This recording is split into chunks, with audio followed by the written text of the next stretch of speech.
totale. Donc, ce 11e chapitre est euh, l'action de la Bhagavad Gita.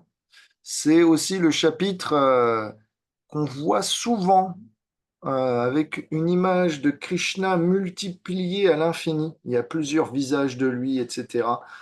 Jimi Hendrix avait d'ailleurs repris cette couverture de Krishna et avait mis sa tête dessus. Est-ce que vous avez déjà vu cette pochette de CD de Jimi Hendrix qui a fait un plagiat de la Bhagavad Gita?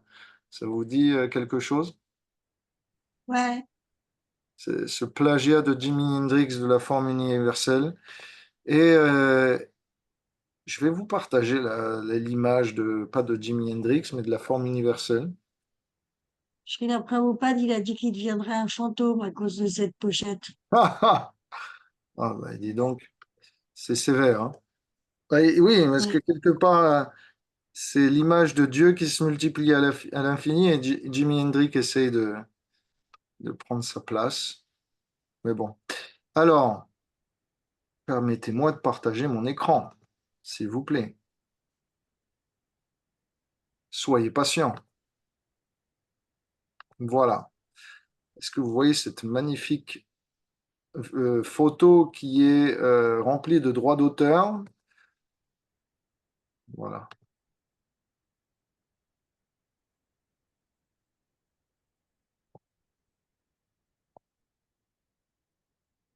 Ça vient. Ah, c'est pas vrai, hein. C'est compliqué Internet maintenant. C'est plus que c'était, hein. Voilà, magnifique photo, n'est-ce pas? Donc, on voit. Donc, ça, c'est ce qui nous attend. Là, voilà, différentes formes de Krishna qui représentent tous les êtres. Donc, il est partout à la fois. Et tout l'univers réside en lui, comme Krishna l'avait dit par le passé, de multiples manières dans différents chapitres. Donc, voilà un petit peu. Image très connue depuis des dizaines et des dizaines d'années. Donc, on va commencer à lire le sanskrit, s'il vous plaît, ensemble. Je vous partage de nouveau mon écran. Et ce chapitre commence avec une question d'Arjuna. Juste pour savoir, qui a lu ce chapitre? Est-ce que vous pouvez lever la main si vous l'avez lu? Ok, une personne, une personne. Révati, Oui, est-ce, est-ce que tu m'entends? je t'entends très bien. Bon, je viens juste d'apparaître, mais je crois que tu pourras pas me voir parce que je travaille à partir d'un portable Ok. et à chaque fois, il me dit que c'est pas possible. Voilà. Bon. Écoute, merci de Impossible. prévenir et content de t'avoir, si ce n'est Bien, pas virtuellement, compris. au moins je t'ai vocalement. Alors, qui arrive à lire? Tout le monde voit le sanskrit? Je vais agrandir un peu. Oui, oui, je vois bien. Ok. Arjuna Uvacha Arjuna Uvacha Mad Anugrahaya Paramam Madhanugrahaya Guhyam Samgitam Guyamajatma Samhitam Yat Vayuktam Vachastena Yatvakunam Vachasena Mohoyam Vigato Mama. Mohoyam Vigatum Mama. C'est beaucoup. Et voici la traduction. Arjuna dit, par affection, pour moi, tu m'as parlé de ce plus grand secret à propos de ta suprême nature. Mon illusion est maintenant partie.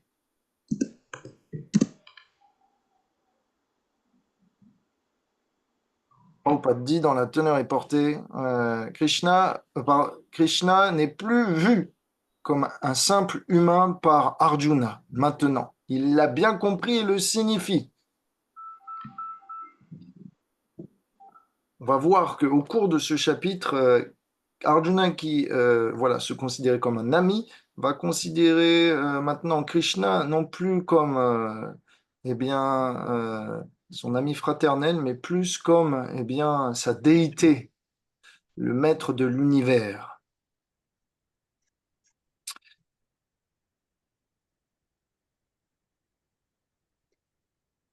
On voit, on voit qu'en fait, plus Krishna montre l'étendue de sa divinité, de sa position, de sa grandeur, de sa force, et plus il intimide, et plus nous, du coup, on se trouve timide. Et donc, l'idée, c'est que Krishna se fait humble et humain aussi pour qu'on devienne, pardon, intime avec lui. Donc, ça fait partie d'une des caractéristiques de Dieu de ne pas se faire passer pour ce qu'il est, mais plutôt de jouer le rôle d'un autre pour avoir des échanges d'amour eh bien, plus privés, plus proches.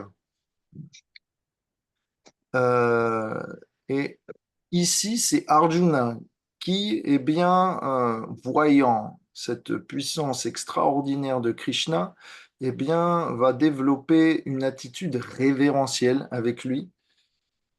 Est-ce que vous avez déjà sous-estimé quelqu'un que vous traitiez un peu de manière familière et vous êtes témoin de quelque chose d'extraordinaire qu'il fait? Et après quoi, eh bien, vous êtes plus aussi familier que ça. Est-ce que ça vous est déjà arrivé? Oh, Non, hmm. jamais. Vous avez jamais Non. sous-estimé quelqu'un et après l'avoir vu faire quelque chose que vous estimiez impensable pour lui, eh bien, vous vous mettiez un petit peu plus à le respecter et à agir courtoisement, etc. Ça vous est jamais arrivé? Ah, moi, ça m'est arrivé. Ok. Ok. Donc, vous pouvez Hmm. comprendre ce que Arjuna, eh bien, va ressentir dans ce chapitre. Mettez-vous dans les sandales d'Arjuna, ou plutôt dans ses chaussures de guerrier. Et vous allez comprendre un petit peu ce qu'il se passe à l'intérieur de lui. Euh, donc, pourquoi Krishna, en tant que prince, est pas aussi intime que Krishna dans sa forêt de Vrindavan avec ses amis? Vous avez la réponse. Tout simplement parce qu'à Vrindavan, bien que Krishna montre encore plus l'étendue de ses qualités, toujours est-il que, en termes de grandeur de position, il ne révèle pas directement qu'il est Dieu.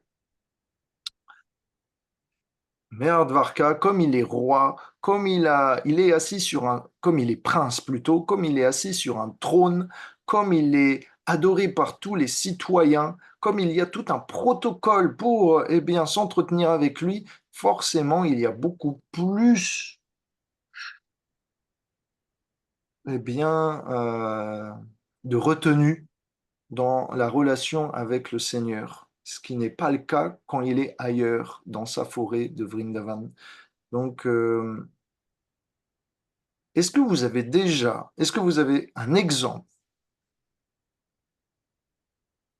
dans votre mémoire où à un moment Krishna révèle ses opulences, mais cela n'intimide pas son dévot, et cela ne réduit pas l'amour que ce dernier lui porte? Est-ce que vous avez une, une idée, un passage en tête?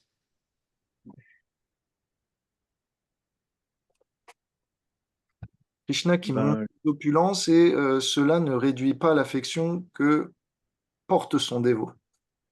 je sais pas, les gloires de l'absolu, non? Qu'est-ce que c'est comme exemple? Les gloires de l'absolu, non? Dans le chapitre Les gloires, non? Peut être plus précis? Krishna révèle à Arjuna les, toutes ces gloires, c'est-à-dire, Ok, c'est vrai.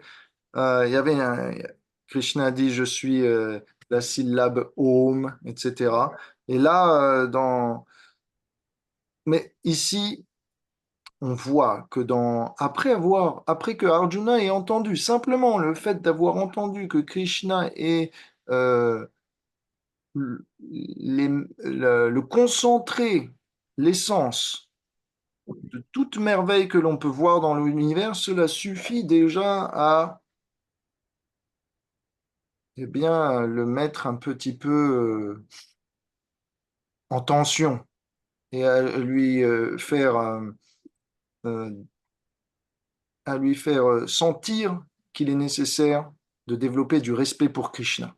Juste par l'écoute des gloires de Krishna, du fait de sa position de Dieu suprême, Arjuna se sent moins comme un ami et plus comme un serviteur avec un maître. Ce n'est pas vraiment l'exemple que je cherchais. Merci quand même d'avoir proposé. L'idée, c'est par exemple quand Krishna va lever la colline Govardhan. Ah ouais. Est-ce que les habitants de Vrindavan considèrent que Krishna est Dieu, bien qu'ils voient qu'il vient de faire quelque chose de miraculeux? Non. Non, je dirais même plus, les pâtres viennent l'aider et mettent le bâton sous la montagne pour soutenir Krishna, au cas où il ferait tomber la montagne et il aurait plus de force.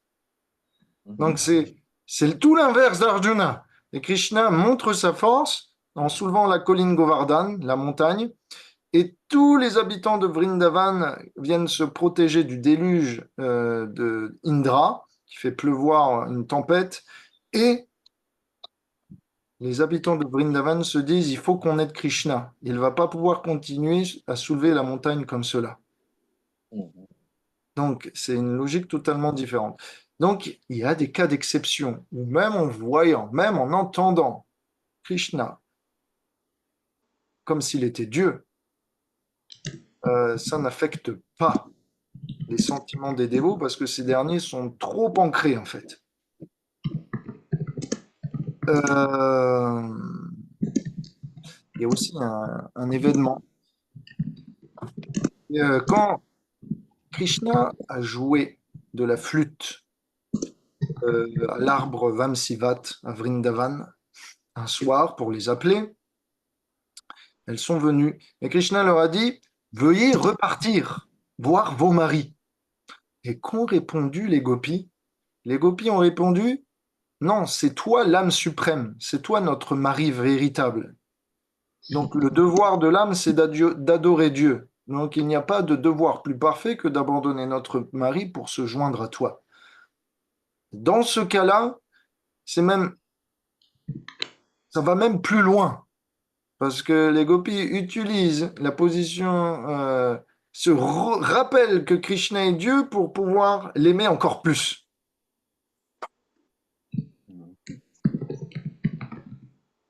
Donc, mais autrement, en temps général, les gopis se fichent de savoir que Krishna est Dieu. C'est juste que quand c'est nécessaire, elles utilisent cet argument pour que Krishna s'occupe d'elles. Autrement, Krishna est juste un membre de la famille.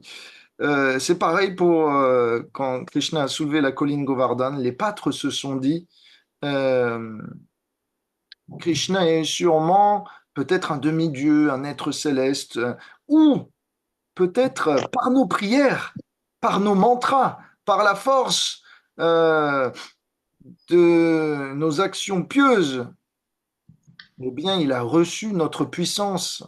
Et Narayan, le Seigneur Tout-Puissant, est en train, eh bien, d'entendre notre désir et d'imbiber Krishna de sa puissance. Parfois, c'est ce qui se passait avec Mère Yashoda. C'est que quand Krishna tuait un démon, par exemple Trinavarta, Putana, elle se disait, ah, c'est parce que moi et Nanda Maharaj, on a prié pour Krishna, c'est parce qu'on a mis des mantras de protection sur lui. Et donc Narayan nous a entendus, il a protégé notre fils. Ils n'ont jamais pensé c'est Krishna qui a tué le démon lui-même. Donc logique différente. Donc voilà, pour mettre en lumière comment, eh bien, l'amour et l'intimité de Dieu fonctionnent par la mise en avant de sa position et le retrait de sa position, le retrait de ce qui touche à sa vérité. Est-ce que ça va pour vous? Mhm. Ok, je continue alors. Arjuna dit, ô toi qui es pareil, ô toi dont les yeux sont pareils au lotus. C'est un beau nom de Krishna qu'on ne trouvera qu'une fois dans la Bhagavad Gita, dans le deuxième verset. Krishna est appelé Kamalapatraksha, dont les yeux sont pareils au lotus. Kamalapatraksha. C'est pas un nom qu'on entend souvent, mais c'est un beau nom.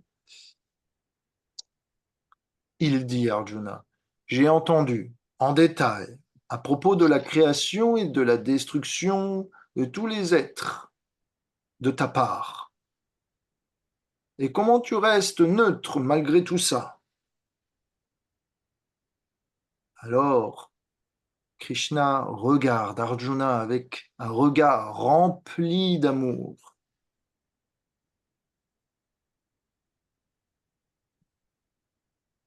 Et Arjuna répond, ô Parameshvar. Ishvar, ça veut dire le contrôleur, et Parama, le plus grand de tous les contrôleurs. Un autre nom de Krishna, Parameshvar. Tu as parlé à propos de toi, et tout est vrai. Je le considère comme la vérité.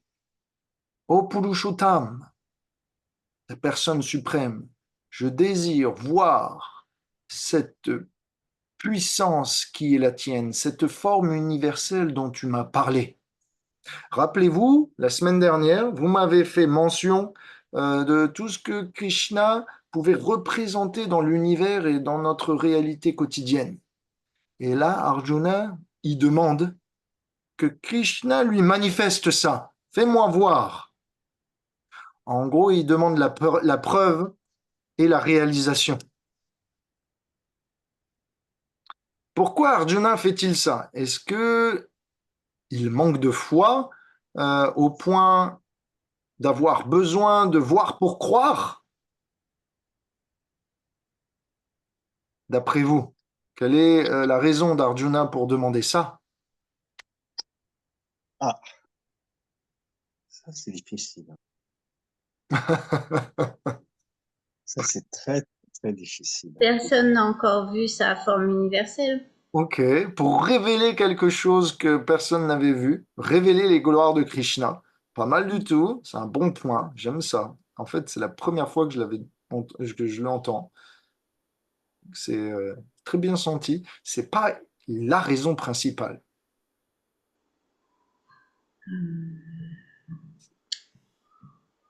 Ok, ok. C'est Prabhupada pour le répète. que... Oui. pardon. Prabhupada le C'est répète. Oui. c'est pour qu'on arrête de douter, nous aussi. Que Arjun Ah, vient de comprendre que son cousin, son ami, c'est finalement Dieu la personne suprême. Mais est-ce que nous, on a bien compris ça? ouais, c'est ça. C'est ça. Merci beaucoup, Emma Sundari. Et donc, effectivement, parce que Arjuna pourrait sentir que l'humanité ne pourrait pas croire, malgré qu'on répète les événements de la Bhagavad Gita textuellement, Arjuna pense que le commun des mortels a besoin que Krishna révèle sa puissance et que cette puissance soit décrite. Et Est-ce donc, que, est-ce que, est-ce que ça peut être aussi oui, Arjuna, il doit quand même aller dégommer toute sa famille et Krishna, donne-moi une raison pour y aller. Parce que montre-moi ta forme vraiment pour me convaincre. Il est prêt à tout abandonner. Krishna, c'est déjà son ami. Et là, il faut que Krishna, il lui en mette vraiment plein les yeux pour qu'il ait plus du tout d'hésitation à son combat aussi. ok, c'est pour l'encourager. C'est un bon point et on y viendra plus tard. Donc ça, c'est Ok. vrai. C'est pour l'encourager. Euh, sur le moment, ce que Prabhupada dit dans la teneur est portée, je lis les phrases de Prabhupada.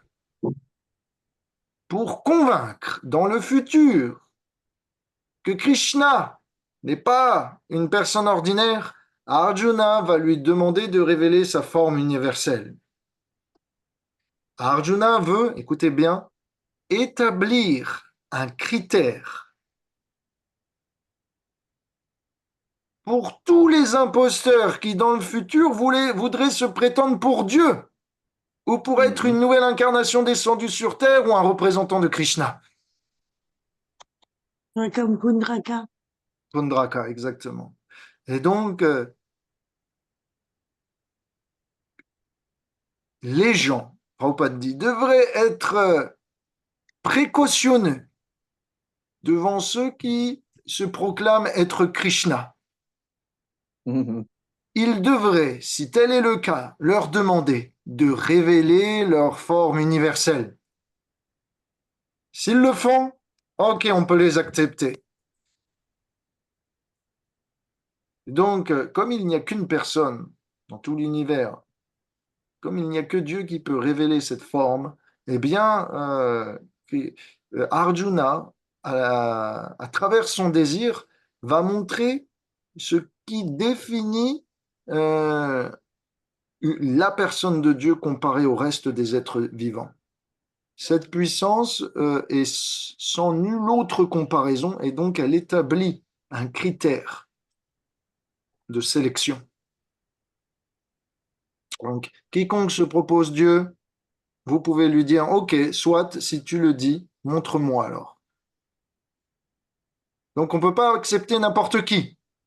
Ça, c'est aussi un point important. Arjuna nous montre que si quelqu'un se dit, voilà, je suis le nouveau Dieu, ok, soit, montre-moi. Si quelqu'un se dit, je suis un saint, ok, soit, montre-le-moi, par ton exemple, par ton amour. On ne devrait pas simplement accepter les choses pour content, on devrait aussi demander eh bien, de voir les fruits, soit de la puissance de Dieu, soit de l'amour de Dieu. Donc, à tombe, est-ce que véritablement le but d'Arjuna, c'est de nous montrer qu'on a besoin de voir pour croire? La réponse est non. On n'a pas besoin de voir pour croire, mais on a besoin d'expérimenter. Une foi qui est basée sans vécu est une foi mondaine, une foi friable.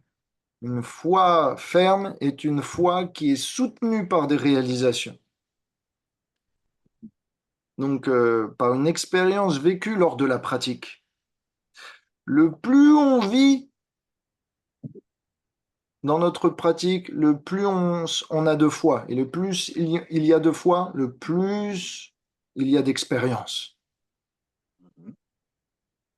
Donc ça, c'est un indicateur de notre progression dans notre vie spirituelle, c'est combien on est capable de vivre cette présence de Krishna à l'intérieur de notre cœur, de vivre ces interactions à travers la déité, à travers les gens, à travers la nature, à travers ces multiples manières dont Krishna peut se révéler dans l'univers, dans notre cœur, à l'intérieur et ailleurs. Donc ça doit être aussi un critère pour nous évaluer. Ça doit être le thermomètre de notre avancement. Cette expérience, cette relation au Maha Mantra, au nom de Krishna sur notre langue. Comment évolue cette relation? Ça doit être pour nous graduellement positif.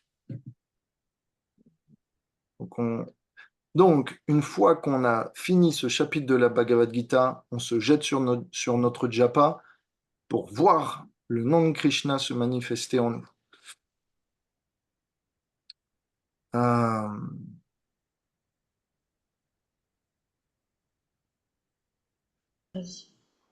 Excusez-moi, j'aurais une question. oui, Manjari. C'est quoi Pundraka? Le quoi? C'est quoi Pundraka? Pundraka. Ah, c'est dans le. Est-ce que tu as déjà lu le livre de Krishna? Oui.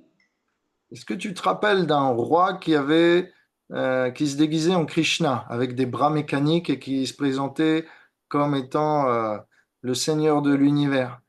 Et un jour, il Oui. envoya un message à Krishna en lui disant, je suis le Seigneur suprême et tu n'es qu'un imposteur.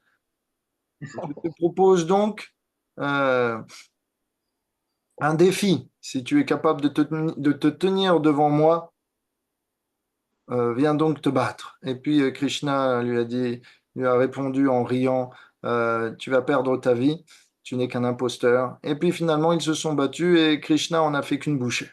Donc voilà, voilà, des gens qui imitent Krishna en s'habillant comme lui, en parlant comme lui, Ok. Merci. avec plaisir. Euh,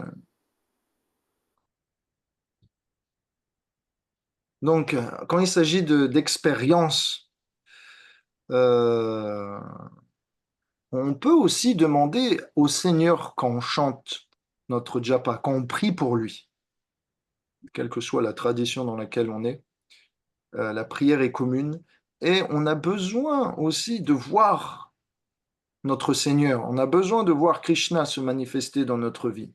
Donc on a le droit de lui demander de se révéler à nous. Pas pour le plaisir de sa vue, mais pour que cela enrichisse notre amour, pour que cela nous donne de percevoir ses qualités et qu'on puisse ainsi mieux les glorifier. Que cela puisse nous rendre si enthousiastiques et chargés d'amour qu'on peut partager nos réalisations autour de nous et inspirer autrui. Qu'on puisse se charger d'amour et inonder le monde avec. Donc, finalement, comme Arjuna, on n'a pas besoin de s'interdire de demander à Krishna de le voir. On a ce droit-là. Ce droit-là, c'est celui de l'âme, d'être en connexion avec sa source. Donc, quand vous chantez votre japa, quand vous faites vos prières, vous avez le droit de demander à Krishna, s'il te plaît, révèle-toi pour que je puisse être mieux capable de te servir, que ma foi soit nourrie et que je puisse t'aimer encore mieux. Laisse-moi être témoin de tes gloires. Laisse-moi les répandre. Donc, on a le droit de demander la miséricorde de Krishna, mais on n'a pas le droit d'être déçu si Krishna ne nous répond pas. Quand on prie, on fait une demande, on ne fait pas un ordre. On n'est pas en train d'ordonner. Donc, on devrait toujours être enthousiaste, même si le silence est de mise dans notre prière, qu'il n'y a pas de réponse. On doit rester patient et non amer. Ce n'est pas une raison pour devenir, on va dire, feignant. C'est dans la patience que l'on prouve notre désintérêt, notre amour inconditionnel. Et donc ça peut être un test de Krishna pour nous donner plus ensuite. Regardez l'exemple de vie de Prabhupada. Toute sa vie, suite d'échecs après échecs, dans ses tentatives à essayer de satisfaire Krishna et les ordres de son maître spirituel, de répandre ses gloires. Toute sa vie, problème avec famille, problème avec ses enfants, problème professionnel, problème même en termes de prédication. Et si finalement, après avoir répétitivement, envers et contre tout, essayé, encore et encore, que Krishna a bien voulu lui laisser toutes les gloires. Pourquoi? Parce qu'il avait prouvé qu'il n'était pas intéressé du résultat. Ce qu'il voulait, c'était juste servir. Et si Krishna ne lui donnait pas la miséricorde d'être le pion victorieux dans son plan, Prabhupada n'était pas attaché à cela. Et donc, on faut se dire que on peut demander à Krishna beaucoup de choses pour son plaisir, pour qu'on puisse le servir. Mais parfois, dans le plan de Krishna, il peut y avoir un pion qui va avoir plus d'importance que l'autre. Comme sur un jeu d'échecs, il y a des petits pions et des grands pions. Et quand vous combattez un ennemi, il y a des pions qui tombent aussi. Donc il se peut que dans le plan de Krishna, on soit l'un de ces petits pions qui tombent au cours de la bataille. Regardez Bhishmadev, l'ennemi de Krishna. C'est pas l'ennemi de Krishna, pardon, c'est l'adversaire de Krishna, son dévot, qui se retrouve par la force des circonstances contre lui. Bien que Bhishmadev soit quelqu'un qui porte Krishna dans son cœur et qui le glorifie. Mais parce qu'il a fait allégeance à la cour et qu'il ne voulait pas renoncer à ses paroles et à son devoir, il est resté dans le camp opposé. Voilà comment les circonstances poussent un dévot parfois à prendre le mauvais rôle et à être l'échec du plan de Krishna. Alors, souvent, on est prêt à demander à Krishna, s'il te plaît, mets-moi en pouvoir pour que je puisse te servir. Donc on est prêt à prendre le bon rôle. Mais est-ce qu'on est prêt à être l'échec du plan de Krishna? Est-ce qu'on aimerait toujours Krishna autant que si on était, voilà, ce petit pion de rien du tout, cette petite poussière à l'échelle de l'univers qui n'a pas pu faire grand-chose, mais qui pourtant avait toutes les intentions pures? Est-ce qu'on est prêt à être cela? Si la réponse est oui, eh bien, vous êtes sur la bonne voie. C'est plus difficile d'accepter d'être l'échec du plan de Krishna que la victoire du plan de Krishna. Vous voyez ce que je veux dire? Est-ce que vous avez des... Non, je comprends pas trop, moi, être l'échec du plan de Krishna. Est-ce que tu peux... J'arrive pas à comprendre tout à fait ça, cette expression. Dans les plans de Krishna, imagine un jeu d'échecs. Oui. Krishna a besoin d'éliminer les forces qui pèsent sur la planète. Et il a Mhm, besoin de mener une guerre pour ça. Et dans son camp, de mhm. nombreuses personnes vont périr. Et de même, dans le camp adverse à Krishna, il y a des dévots à lui qui vont Eh perdre. oui. Et donc, eux, ils vont faire partie de Ah, l'échec du plan de Krishna. mhm. Donc, ce sont des gens qui vont représenter, voilà, le côté des losers, quoi. Ils vont Mais accepter c'est d'être que des de losers pour l'apparence, ça. Krishna. Comment? Oui. Mais c'est que de l'apparence, en Ah apparence. oui, voilà, exactement. Très bien, Dans très le bien. cas de Bismadev, Bien c'était... sûr, parce que les intentions sont pures, et les intentions étant de servir, c'est parfait. Mais en apparence, on a perdu. Mhm. D'accord. Et donc, voilà, est-ce qu'on est prêt à être au regard d'autrui, en apparence, ce petit dévot, voilà, de rien du tout, qui pèse pas lourd, qui semble avoir fait très peu de choses, et pourtant dont le cœur est rempli d'amour? Est-ce qu'on est prêt à aimer Krishna sans être reconnu pour lui, par les autres? Voilà, c'est ma question. N'y répondez pas, vous y répondez intimement au sein de votre raison. Mais voilà, c'est ce qui se passe. Donc, euh, voilà, on continue. Arjuna, Arjuna dit, si tu penses que je suis capable d'être témoin de ta forme universelle, de cette forme cosmique, ô mon Seigneur, ô Maître de tout pouvoir mystique,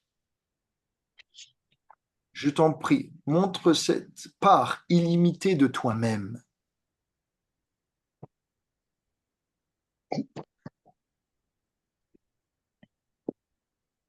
Arjuna n'est pas en train de penser Krishna à sa façon. il demande à Krishna qu'il se révèle à lui. C'est ce que nous, on devrait faire. Et là, à partir du verset 5, Krishna révèle ce qu'on appelle la forme universelle. Il dit, mon cher Arjuna, vois maintenant l'étendue de mes opulences, des centaines de milliers de formes variées, divines et multicolores. Ô Arjuna, tout ce que tu désires voir, contemple-le, ici et maintenant, dans ce corps qui est le mien. Cette forme universelle que je vais te montrer maintenant, que tu désires voir,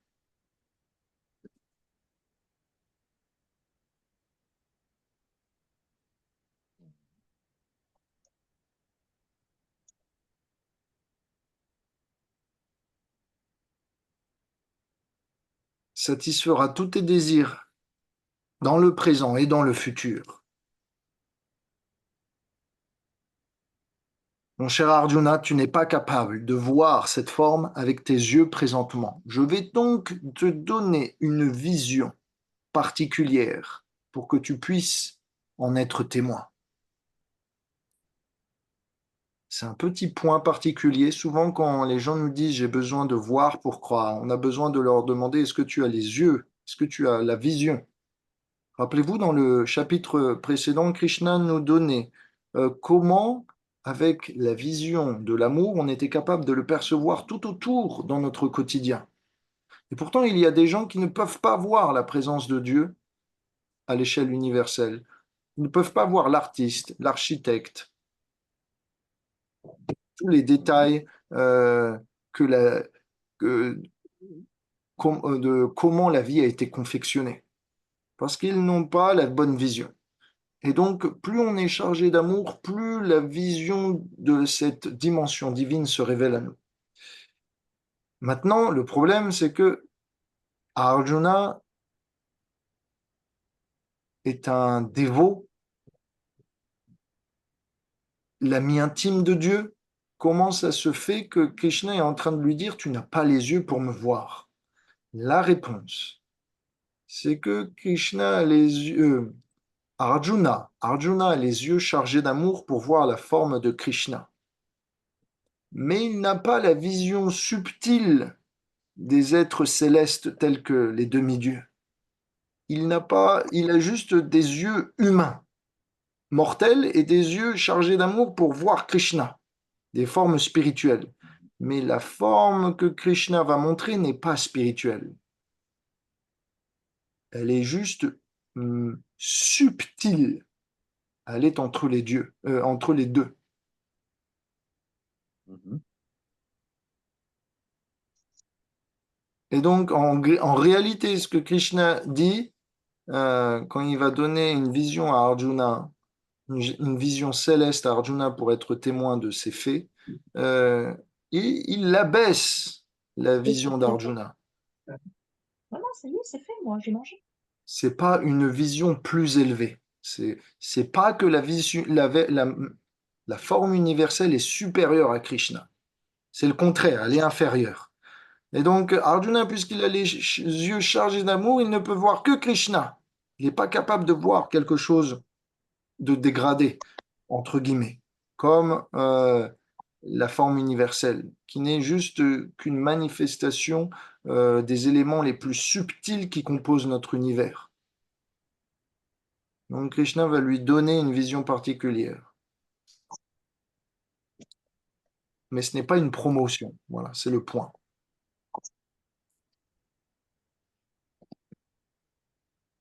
C'est le chapitre préféré de Sanjay. Il va d'ailleurs parler au chapitre, au verset 9, en disant Ô roi. Donc il parle à Dhritarashtra. Rappelez-vous, tout au début, les premières personnes qui s'entretiennent, c'est Dhritarashtra et Sanjay.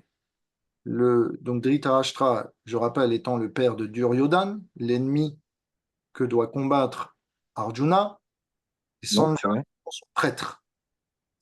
Il dit à Dhritarashtra, le Seigneur suprême alors manifesta tous ses pouvoirs mystiques et montra sa forme universelle à Arjuna.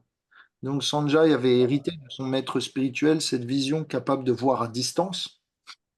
Et donc il raconte au roi Dhritarashtra ce qu'il se passe sur le champ de bataille. À bientôt Athéna.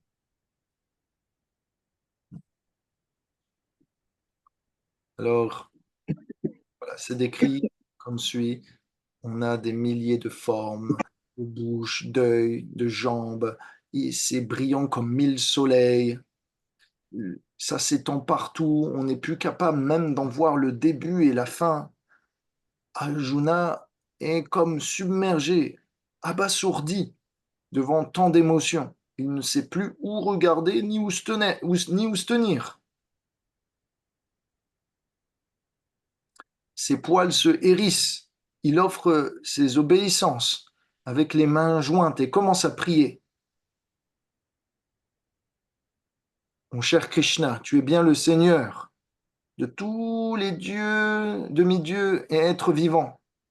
Je vois Brahma, Shiva et tous les sages qui t'offrent leurs prières. Je les vois partout qui émanent de toi. Tu es la forme de l'univers. Tu es l'être suprême et originel. Tu es le repos de tous les êtres. Tu es invincible et tu es le plus vieux. Tu es celui qui maintient la religion. C'est mon opinion. Je vois qu'il y a du feu qui émane de ta bouche. J'ai l'impression que sous ta radiance, c'est l'univers entier qui s'embrase. Alors, à partir du verset 20, Krishna va commencer à montrer quelque chose en extra à Arjuna. Au départ, il voit la forme universelle. Et puis, Krishna commence à y rajouter la forme du temps. Quelle est la particularité du temps? C'est que c'est ça qui, eh bien, détruit tout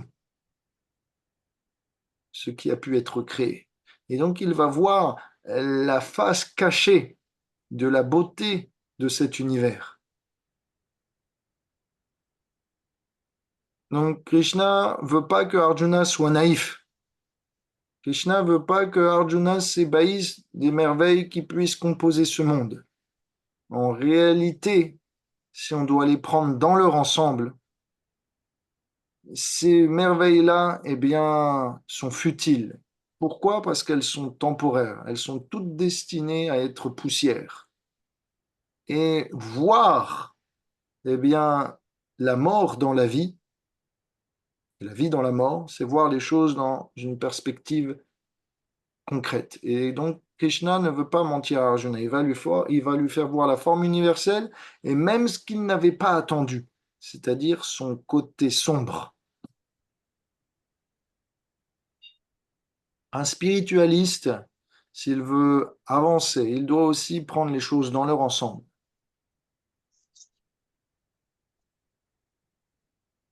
Alors, il nous est dit,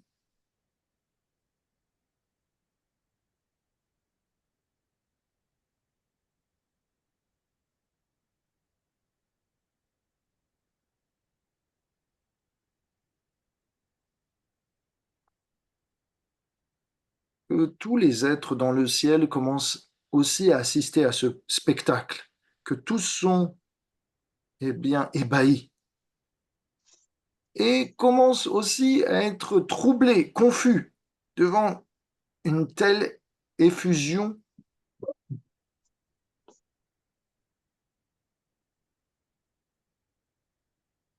de puissance. Et là, Arjuna dit, oh Vishnu, ça peut être un nom de Krishna, ça veut dire omniprésent. Je te vois par ta taille toucher le paradis, je te vois de nombreuses couleurs avec ta bouche grande ouverte, tes yeux luisants. Je commence à devenir troublé. je n'arrive pas à garder mon équilibre devant toutes ces visions de visages qui semblent engloutir le monde avec leurs dents et avec leur regard et ce feu qui émane de leur bouche.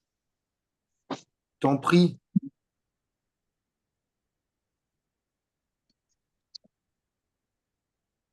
Krishna, je vois qu'à l'intérieur de ces bouches remplies de feu se jettent des guerriers qui sont broyés entre tes dents. Tous les fils de Dhritarashtra et tous les rois qui lui sont alliés, en particulier leurs leaders tels que Bhishma, Drona et Karna, Jayadratha.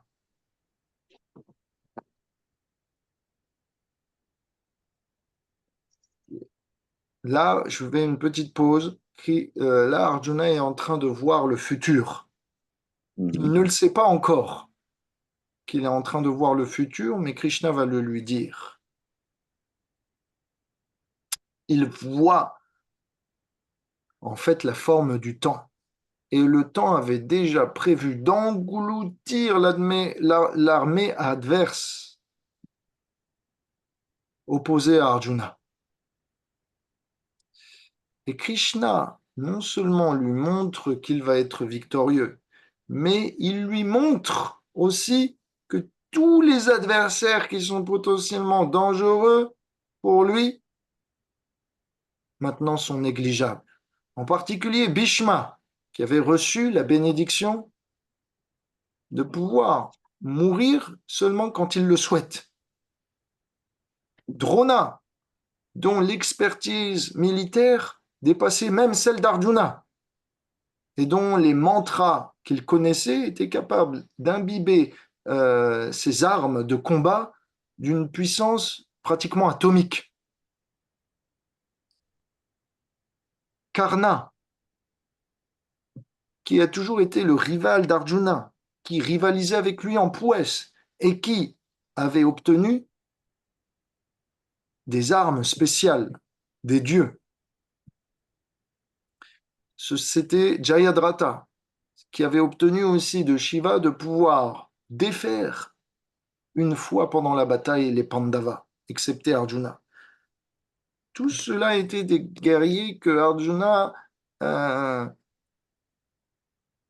eh bien, au vu de leur force, de leur expertise et technique, pouvait douter de les vaincre. Et Krishna est en train de le rassurer. Tout ce qui représente un obstacle sur ta route va être écarté. Donc Krishna, comme disait Ramalila tout à l'heure, est ici en train d'encourager Arjuna. Tu vas gagner.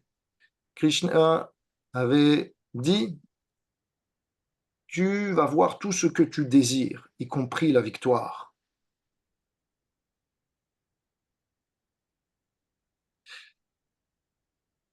Arjuna dit, je vois tous ces guerriers qui rentrent dans cette bouche et se font broyer. Il y a du sang. Et tous se jettent comme, eh bien,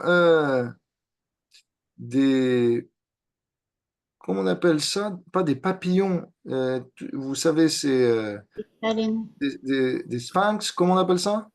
Des phalènes. Voilà, des phalènes dans un feu. Tous se jettent comme des phalènes dans un feu. Et donc, il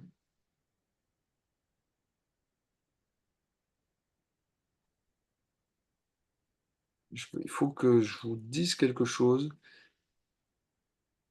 Ah, aussi, Krishna dit dans le verset 28, Arjuna dit dans le verset 28, il y a, tous se jettent dans ta bouche comme de nombreuses rivières pourraient se jeter dans l'océan. Donc Krishna fait deux allusions.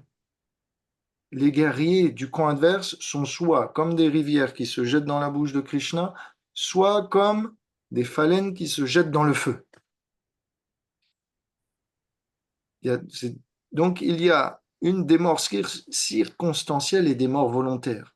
Les morts volontaires, c'est comme les phalènes qui se jettent dans le feu.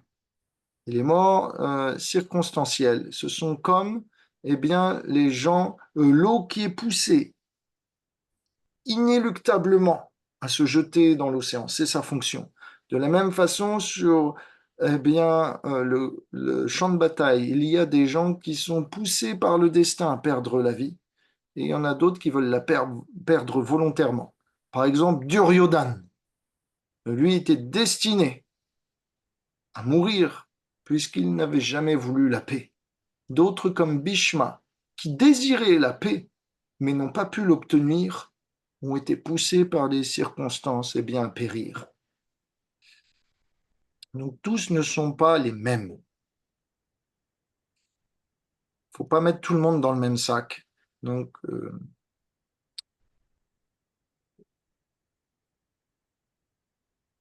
et donc Arjuna, ici, dans le verset 31, il dit, s'il te plaît, dis-moi quelle est cette forme.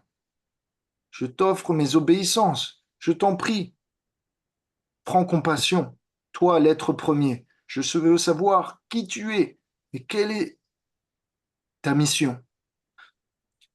Est-ce que ça vous semble pas bizarre que Arjuna demande qui es-tu alors qu'il a demandé à Krishna de montrer sa forme universelle? Il est Ah, censé savoir ce qu'il voit. bah, bien sûr. Donc pourquoi il demande qui es-tu?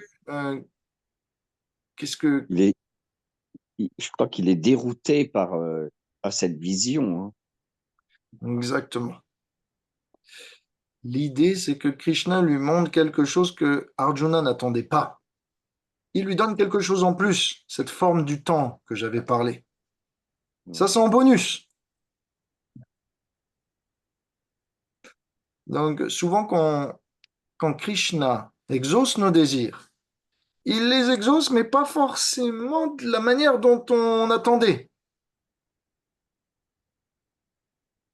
Par exemple, vous dites à Krishna, je t'en prie, laisse-moi m'absorber euh, dans le champ des saints noms.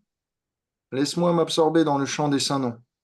Et Krishna peut, par exemple, vous causer un arrêt maladie. Vous tombez dans les escaliers, vous faites une entorse. Voilà, vous avez 3 mois de repos.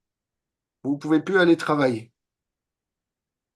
Et du coup, qu'est-ce que vous avez? Vous avez tout le temps pour chanter, pour faire vos prières, et vous vous absorbez dans le chant des saints. Vous vous attendiez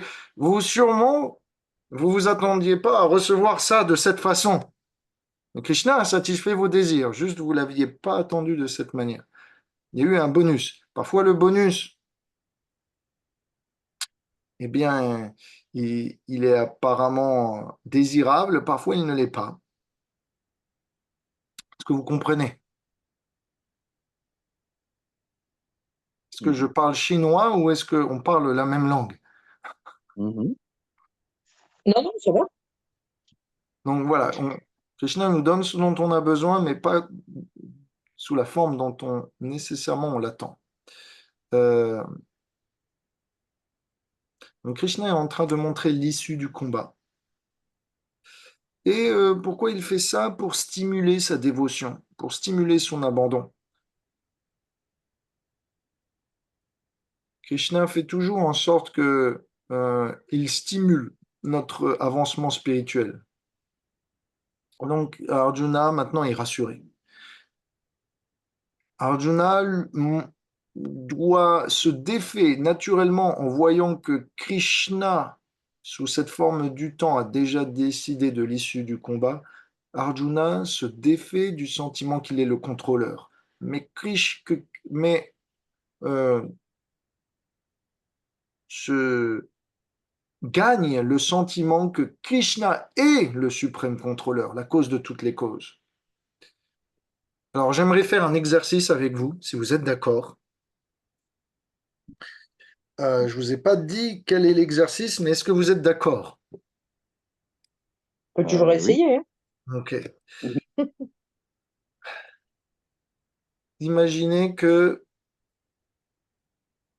quelqu'un a fait une faute volontaire et où il est négligent. Imaginez par exemple que vous avez cuisiné un festin pour le mariage de votre fils, que vous avez fait des préparations et que vous avez donné le gâteau à mettre sur la table et que celui qui porte le gâteau trébuche et le fait tomber par terre. Comment vous vous sentez?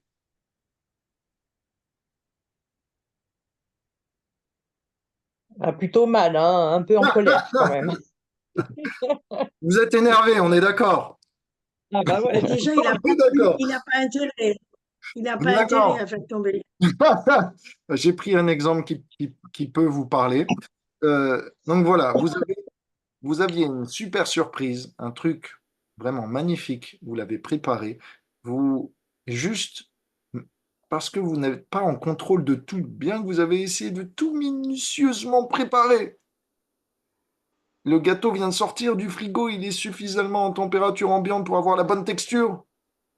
Et Tu la personne blagues. qui vous donnez pour Toi, ça, j'ai quelques pas le temps mètres de faire ma tombe. place.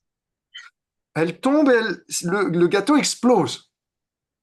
Non, Donc, si vous vous dites je suis en contrôle de tout, vous prenez la personne par la gorge et vous la secouez.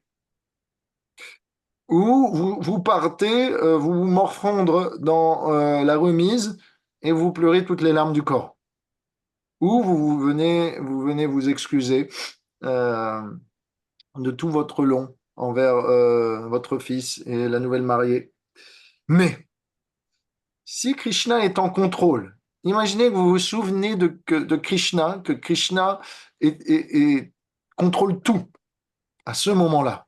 Qu'est-ce que vous pourriez vous dire? Krishna veut savoir si on va s'énerver.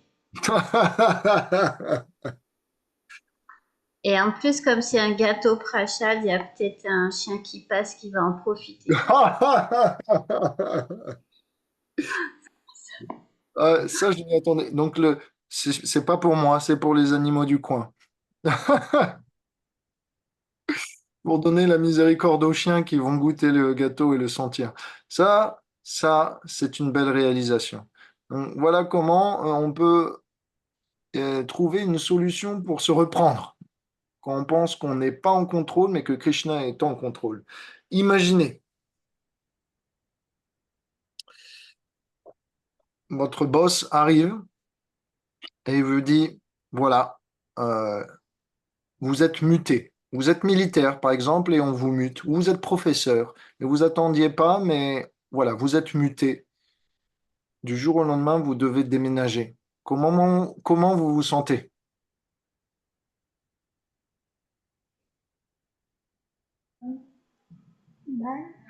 Bah, ça fait partie des risques du métier, hein. Ok, donc, bon, là, neutre, détaché, ok. Mhm. Généralement, le changement crée de la nervosité, n'est-ce pas? Ouais, c'est vrai. Regardez, là, je vous parle d'un gros changement, d'être muté, mais même dans notre petites habitudes de vie, si on mange pas à l'heure qu'il faut, si on veut aller se doucher, que quelqu'un prend déjà la douche avant nous, si la table n'est pas mise comme il faut, si euh, on n'a pas nos habitudes habituelles, nos aliments habituels, ou que quelqu'un a nettoyé notre maison et a mis les choses à la mauvaise place, est-ce que ça crée pas de la nervosité? Mhm. Donc, ça, c'est, on va dire, la réaction habituelle face au changement quand on pense qu'on contrôle les choses. Maintenant, imaginez que face au changement, Krishna contrôle. Pour vous, qu'est-ce que ça fait? Ça change tout. Comment vous vous sentiriez? Bah, déjà, il n'y a détendu, en fait, on a pu. plus, plus de lamentation. Ok, mais en particulier, si Krishna et la victoire. Et que il y a du changement. Qu'est-ce que ça veut dire? Il nous guide. C'est Ouais, que on Krishna, va, il s'occupe de nous, quoi. Ça veut dire qu'il y a une on va- aventure. Ça veut dire il y a de l'excitation. ouais, on va vers le mieux. Il y a de la confiance Mhm.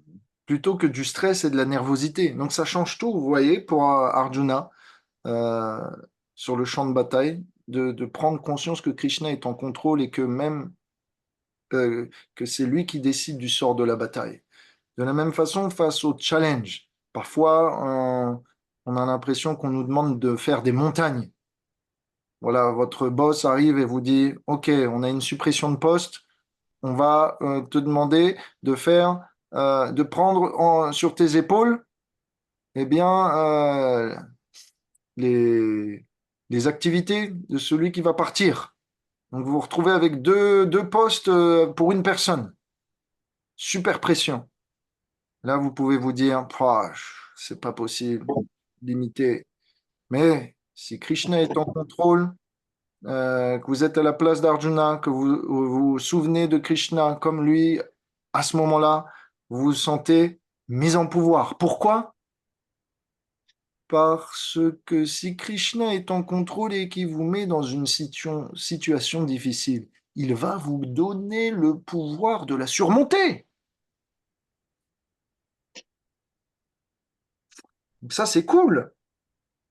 Ça veut dire que plus le défi est grand, plus la miséricorde potentielle va arriver. Vous comprenez ce que je veux dire? Plus la Ouais. bataille, c'est comme Arjuna, là il est en face d'une bataille immense, la plus grande bataille de sa vie, et là, euh, Krishna va lui dire, tu vas gagner. Arjuna ne sait pas comment.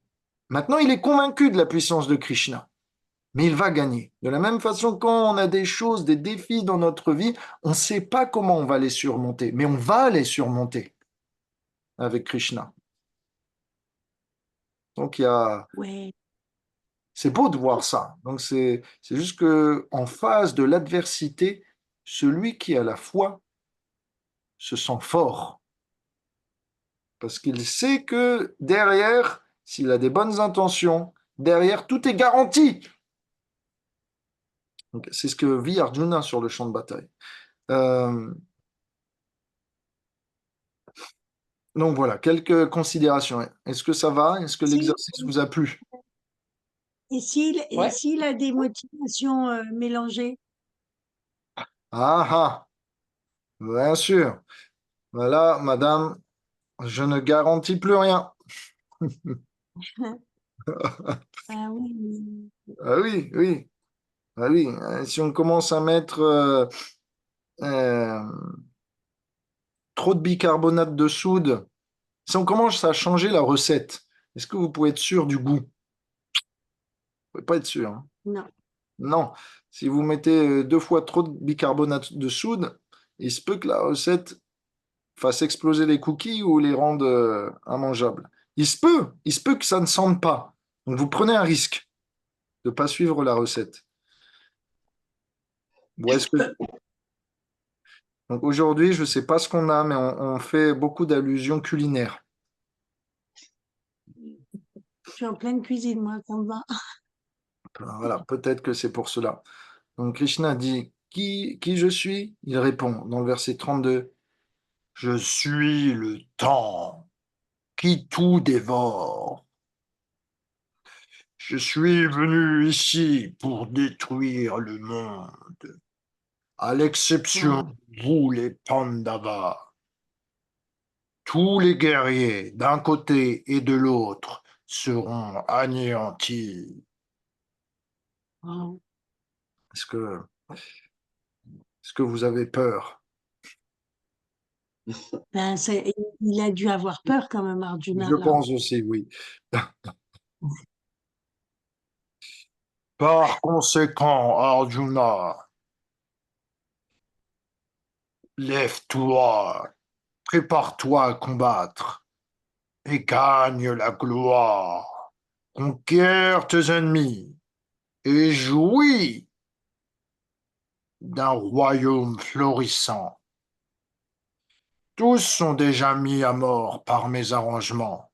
Et toi, ô Saviasachi, tu n'as juste qu'à être un instrument entre mes mains dans le combat.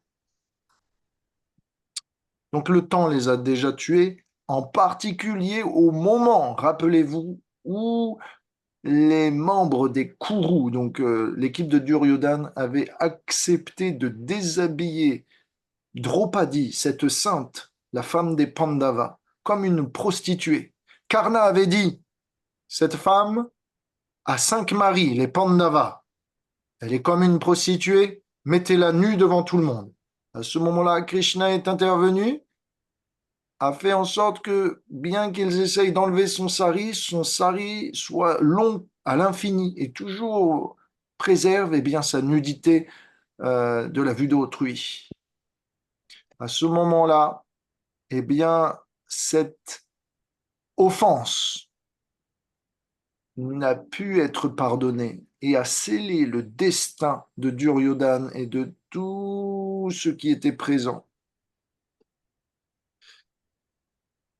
Les Pandavas avaient juré alors de prendre revanche. Et à partir de ce moment-là, la guerre devait se passer.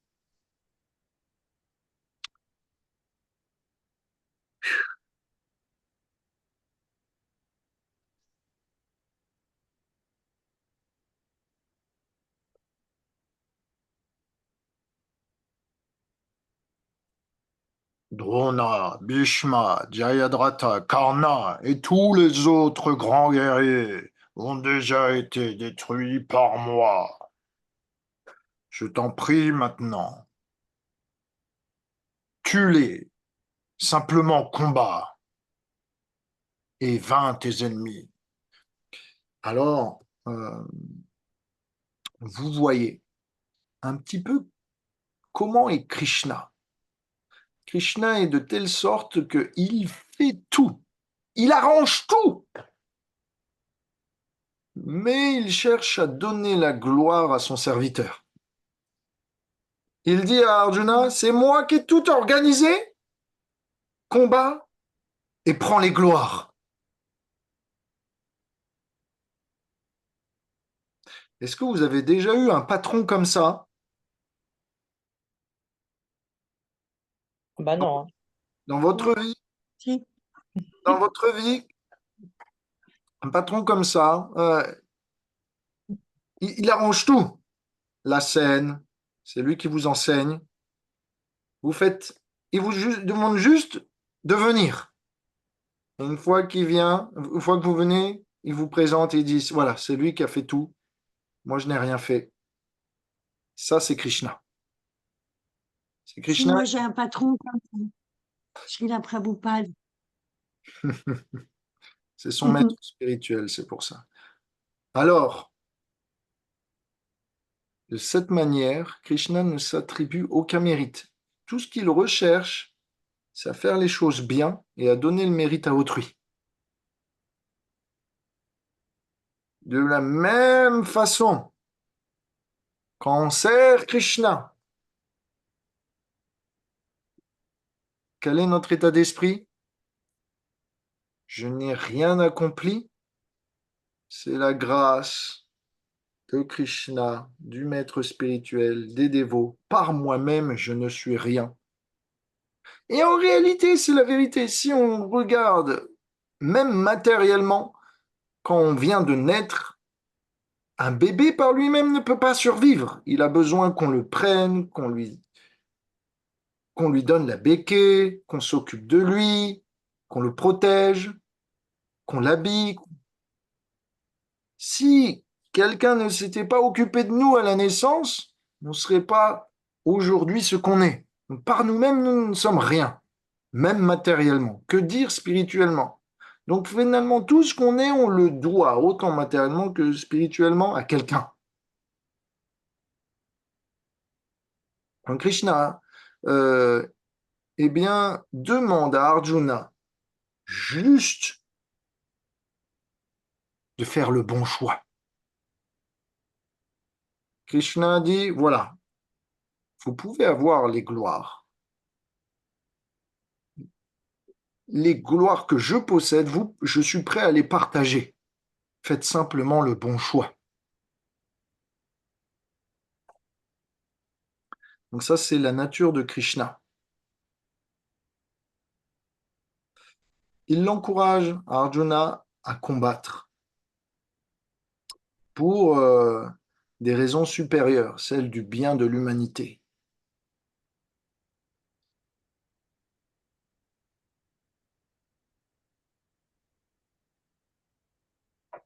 Donc là, Arjuna, dans le verset 36, il dit quelque chose d'important. Il dit, oh Rishikesh, maître des sens, je vois que le monde entier est joyeux en entendant tes noms. Tous deviennent attachés à toi. Et les êtres libérés t'offrent leurs hommages. En revanche, ceux qui sont démoniaques et qui te voient depuis le ciel manifester cette forme du temps prennent peur et fuient en tous sens. Tout cela est parfaitement fait. Entre parenthèses, on peut comprendre éthiquement, impartialement. Ça veut dire quoi? Ça veut dire, ce verset est super important parce que ça veut dire que Krishna fait une chose et suivant notre vision, on peut le voir comme bien ou mal.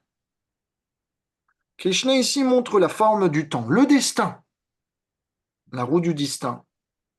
Et certains prennent peur, d'autres sont heureux.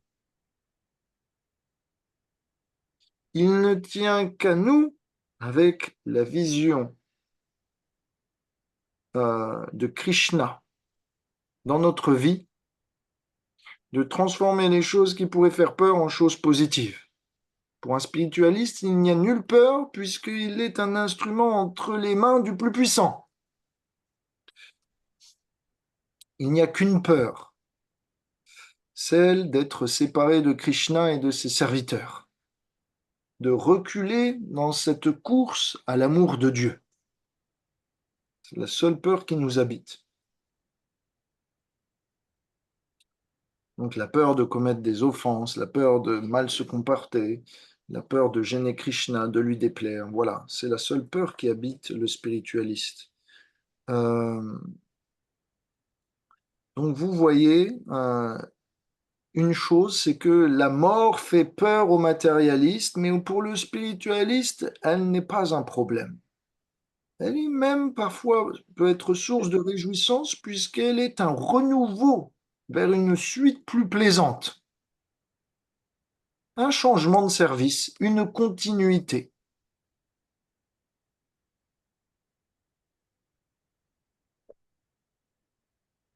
Ceux qui étaient dans le ciel ne percevaient pas uniquement cette forme du temps, mais percevaient Krishna aussi, sa forme spirituelle, cette forme belle. Mais les autres, qui n'étaient pas capables d'apprécier la forme de Krishna, voyaient uniquement sa présence sous la forme du temps. De la même façon, ceux qui sont dans ce monde matériel et qui ne peuvent pas y voir la main de Dieu, ne peuvent pas apprécier toute la beauté de sa vie dans sa profondeur. Ils ne peuvent pas l'apprécier à sa juste valeur et lui rendre grâce.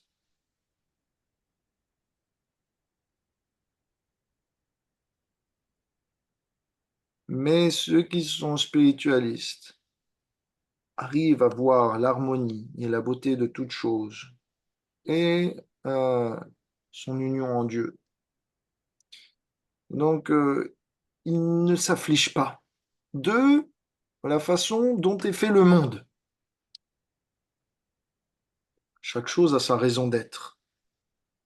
Pour le matérialiste, cette forme du temps est oppressive. Elle nous pousse à la vieillesse, elle nous pousse à la maladie, à l'inconfort de la mort. Et pour le spiritualiste, ces choses-là sont acceptées. C'est pas que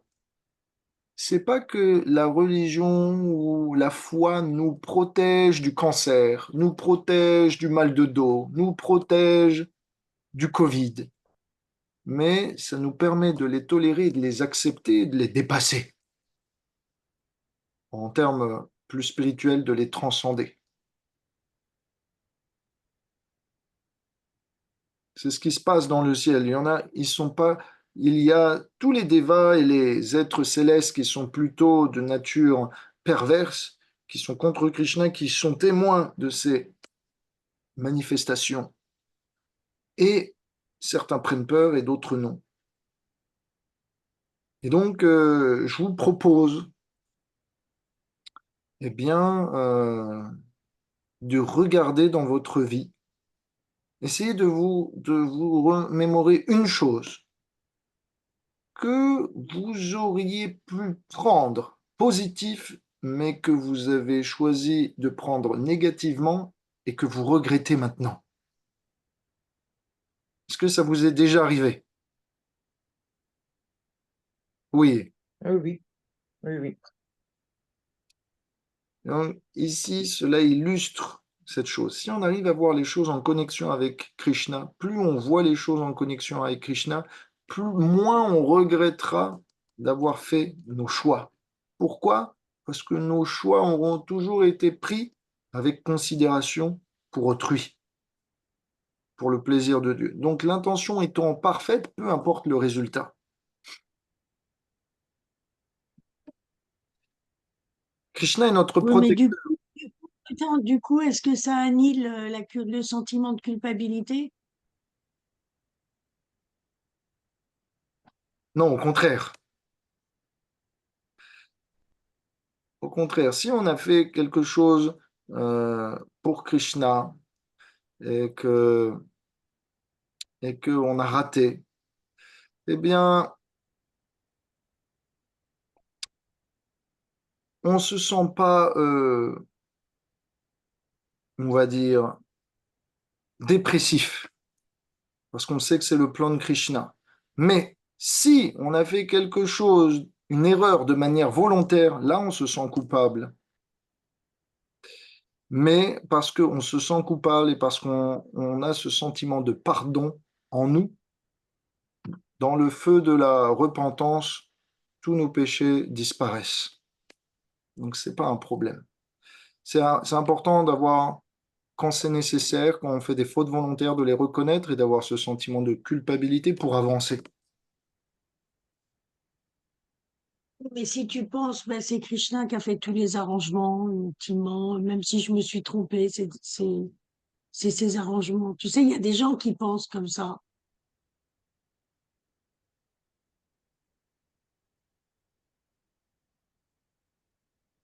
Et là, ça devient de la duplicité, non? C'est possible, mais bon, honnêtement, comment peut-on être sûr du plan de Krishna? On ne sait pas les plans de Krishna. Ce qu'on est sûr, c'est qu'on essaye de lui faire plaisir. Ça, on devrait être capable de savoir si on le fait sincèrement ou pas. Mais en ce Mhm. qui concerne le résultat et l'aboutissement du plan, on ne sait pas où il va nous mener, ni si ça va arriver à bien. On n'a pas reçu cette vision d'Arjuna, où Krishna nous montre le futur. On ne sait pas où on va, mais on sait qu'on y va pour le meilleur.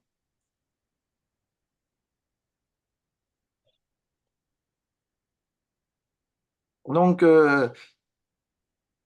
si on est sincère, euh, la culpabilité, elle n'est pas énormément de mise.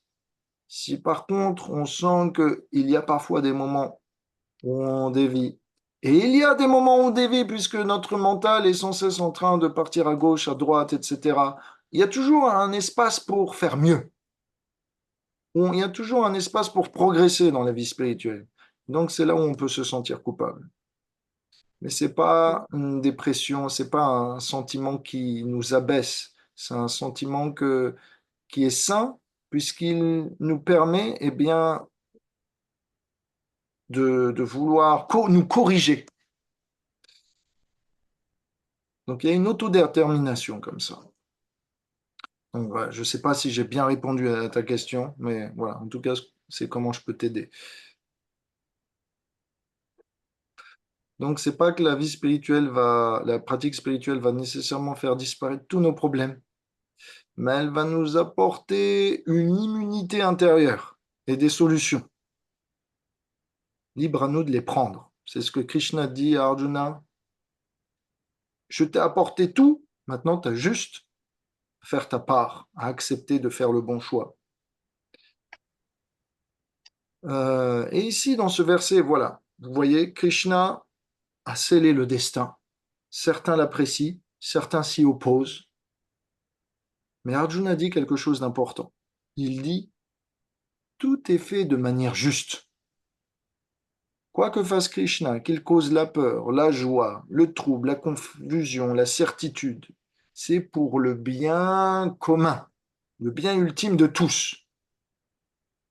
C'est ce qui est dit dans ce verset 36. Alors, je vais vous donner un outil. Écoutez bien, je vais vous donner un outil qui va vous permettre de digérer vos difficultés. Si vous vous retrouvez dans des situations de trouble, il faut vous poser 4 questions. OK? La première étape, c'est est-ce que cela me concerne? Est-ce que c'est à propos de moi? C'est une question importante parce que souvent, on a tendance à prendre les choses personnellement. Krishna n'a pas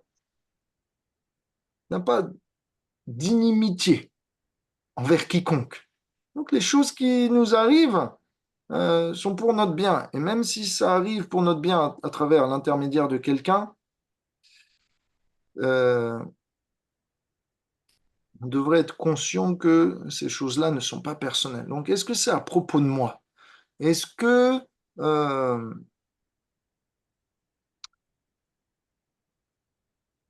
la remarque que l'on m'a faite, euh, est-ce que c'est Krishna qui veut me le dire ou est-ce que ça ne fait aucun sens? C'est juste une remarque faite dans l'ignorance. Essayez de vous poser cette question. Est-ce que c'est Krishna qui essaye de me dire quelque chose ou c'est quelque chose qui vient de l'ignorance? Si vous avez à faire la distinction entre quelque chose qui peut être incorporé pour vous, être utile sur votre chemin à Dieu, prenez-le en compte. Si la remarque que l'on vous fait n'est pas utile sur votre chemin à Krishna, c'est plus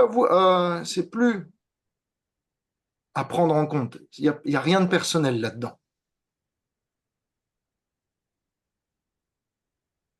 Tout ce qu'on vous dit, tout ce que vous vivez est à prendre en relation avec Krishna.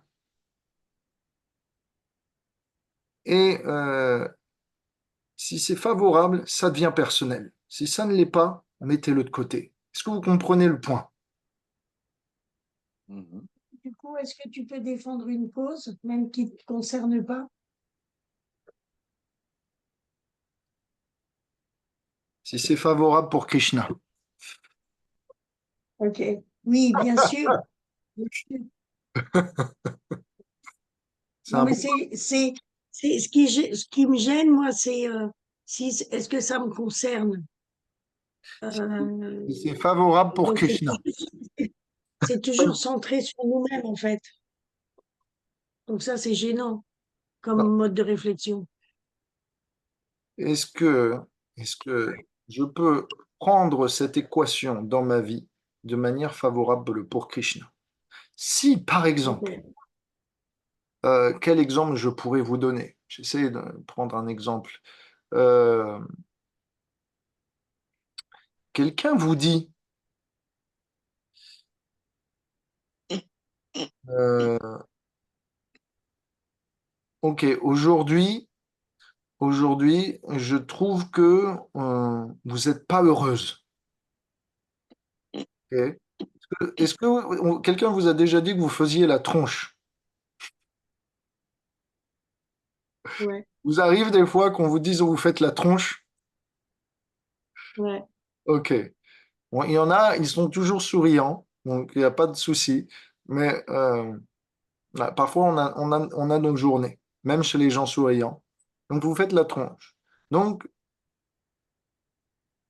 vous vous dites, vous dites, OK, Krishna veut me dire, peut-être il faut que je souris plus, il faut que je sois plus enthousiaste pour mettre les gens à l'aise autour de moi.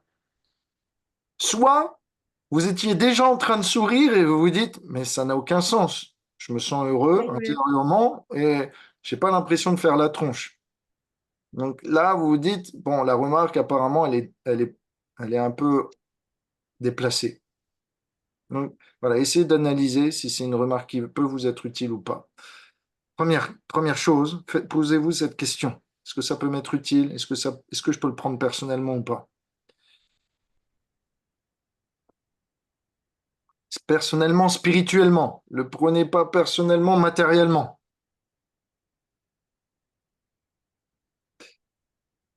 Parce que finalement, si vous vous considérez comme une âme, qu'on vous dise que vous êtes moche, qu'on vous dise que vous n'êtes pas intelligent, qu'on vous dise que vous êtes ceci, cela, pas attentif, euh, finalement, vous n'êtes pas cela, vous êtes une âme. Donc, véritablement, personnellement, vous êtes tout un amas de qualités provenant de Krishna. Donc, ne prenez pas vos défauts comme s'ils vous appartenaient. Ces défauts ne sont pas de vous. Ces défauts sont d'un conditionnement temporaire qui va disparaître. Ils ne vous appartiennent pas. Donc quand quelqu'un vous dit «Oh, t'es pas travailleuse, oh, t'es feignante, oh, t'es pas très marrant, t'as pas d'humour», euh, lui, il est plutôt dur avec les autres, etc. Bon, peut-être il y a de la vérité, peut-être c'est votre conditionnement, peut-être c'est notre conditionnement, mais toujours est-il que ne le prenez pas personnellement parce que ceci n'est pas là, n'est pas fait pour durer. Ce n'est pas vous réellement. Donc, première chose, en phase de difficulté, se rappeler que nos faiblesses ne sont, ne nous représentent pas. OK? Seconde, que tous toute faiblesse peut être un signe de Krishna euh, pour, qui peut être un signal pour notre vie spirituelle. Ok? Les faiblesses ne nous représentent pas, mais elles peuvent être un signal de Krishna pour progresser spirituellement. Ça va? Première question. Voilà. Est-ce que c'est personnel? Spirituellement, rappelez-vous-le. Deuxième chose, est-ce que ce problème est permanent? Combien de temps ça va durer? Est-ce que ce problème est permanent? Généralement, à part, à part si vous avez un problème de santé lourd, et encore, on ne sait pas, peut-être ça va se soigner miraculeusement, à, euh, à part si vous êtes né comme ça, on va dire, avec quelque chose dans votre génétique, g- généralement, nos problèmes ne sont pas permanents. Et donc, quand on les voit dans la durée, eh bien, on relativise et on les amoindrit à ce qu'ils sont, des choses qui passent. C'est comme,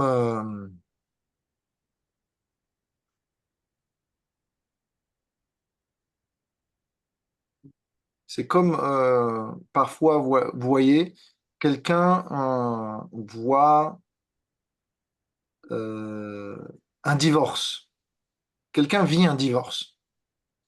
Et on a l'impression qu'on ne pourra plus jamais s'en remettre, que l'être aimé est parti, etc.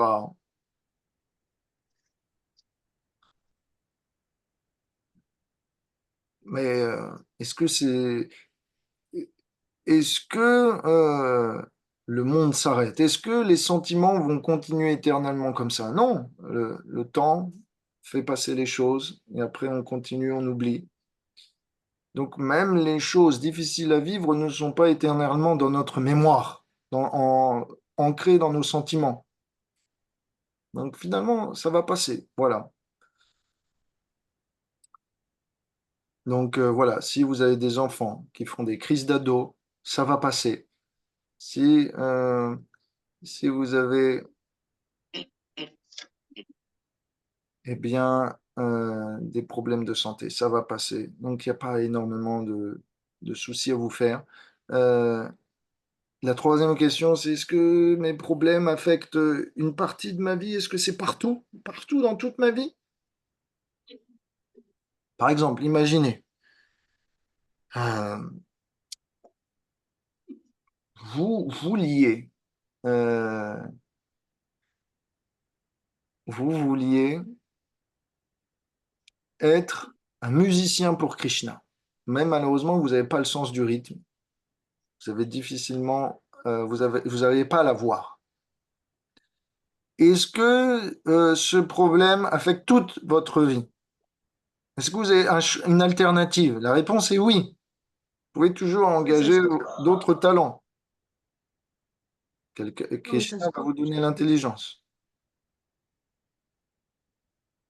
Est-ce que mes problèmes sont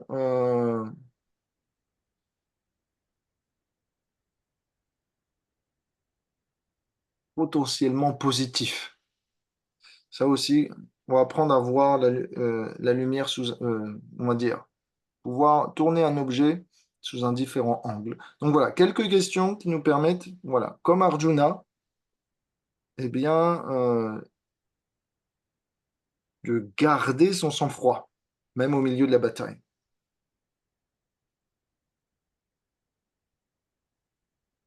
Donc Arjuna dit que qu'il voit est une forme illimitée, qu'il n'en comprend plus la raison d'être, et finalement il en prend peur.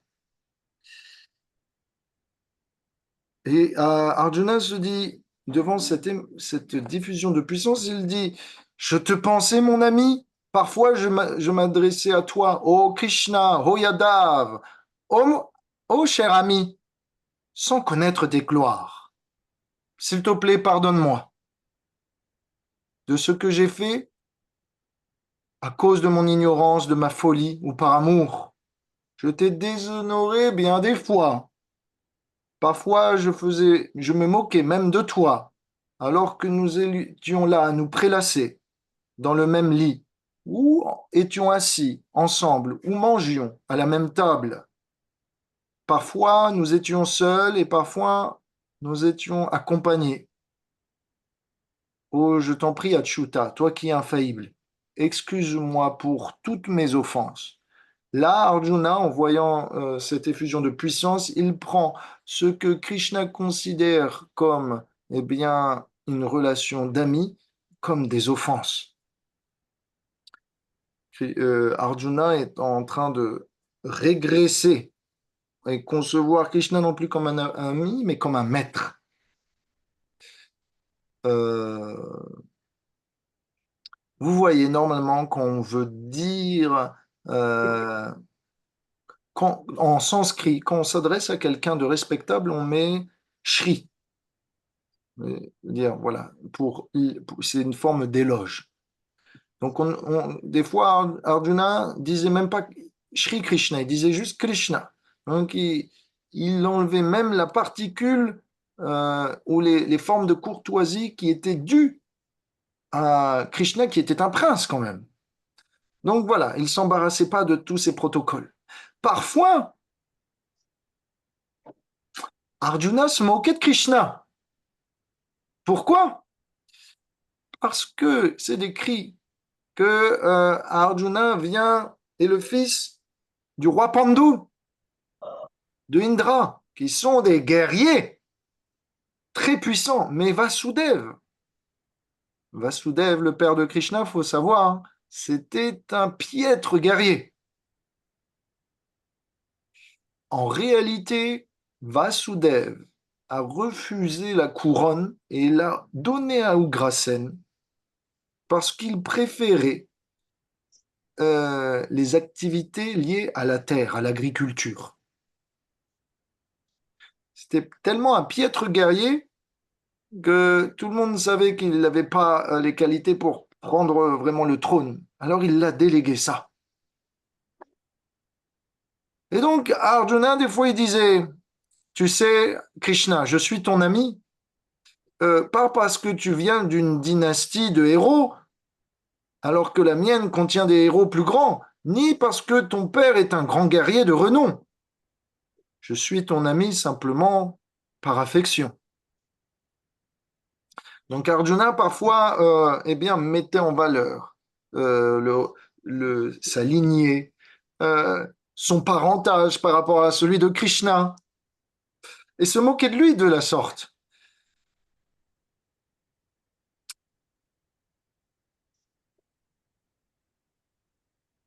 Arjuna aussi, eh bien, avait, enfin, le royaume des Kourous par rapport à celui des Yadus était beaucoup plus grand. Donc Arjuna était destiné avec ses frères à hériter d'un royaume beaucoup plus vaste que celui des Yadus. Et donc parfois, Arjuna disait, voilà, l'étendue de ma richesse est incomparable par rapport à la tienne, Krishna. Si tu veux, je peux te donner quelque chose, ce dont tu as besoin. De cette manière, Ouais. Arjuna, voilà, blaguait avec Krishna. C'était d'ami à ami. Donc, il y avait de la familiarité. Parfois, Arjuna, de cette manière, eh bien, se moquait un peu de la réputation que Krishna pouvait avoir et que les Yadus pouvaient avoir. Et maintenant, il se rend compte que, mince, j'ai gaffé. Krishna, c'est Dieu, la personne suprême, et en plus, c'est lui qui décide du destin. Donc, je vais sûrement, peut-être, à cause de mes offenses, descendre en enfer. Non, Arjuna ne va pas jusqu'à penser cela. Il a confiance en Krishna quand même, tout de même, parce qu'il sait qu'il s'est rendu à ses pieds et qu'il s'abandonne à ses instructions.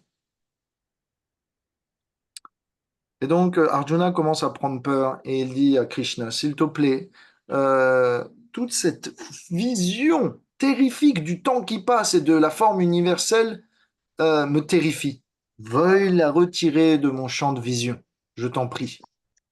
Bonjour à Sylvie qui nous rejoint. Et ce qui va se passer, c'est que Arjuna va demander quelque chose d'incroyable. Il va demander à Krishna de reprendre sa forme précédente. Mais avant cela, il va demander, Krishna, ne pourrais pas-tu montrer comment tu es Dieu sous la forme de Narayan, sous ta forme à 4 bras, tenant un chakra, une conque, une masse et un lotus? Krishna va montrer cette forme de Vishnu. Et après, Arjuna va demander, je t'en prie, reprends maintenant ta forme la plus belle, celle qui est à 2 mains, ta forme humaine. C'est dans le verset 46. Je lis, ta forme universelle, maintenant que je l'ai vue, s'il te plaît, montre ta forme à 4 bras. Et ensuite, montre-moi ta forme à 2 bras. De cette manière, Arjuna montre par l'intermédiaire de Krishna, ou plutôt Krishna montre à travers l'intermédiaire d'Arjuna qu'il est la source de tous les avatars. En réalité, je mets une petite parenthèse, c'est pas mentionné dans le verset 46 que Krishna va prendre sa forme à 2 bras. Mais c'est où? C'est un peu plus loin, je crois.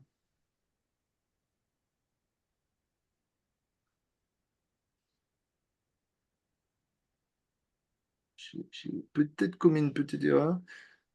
Où est-ce qu'il dit ça? Ah là là là là.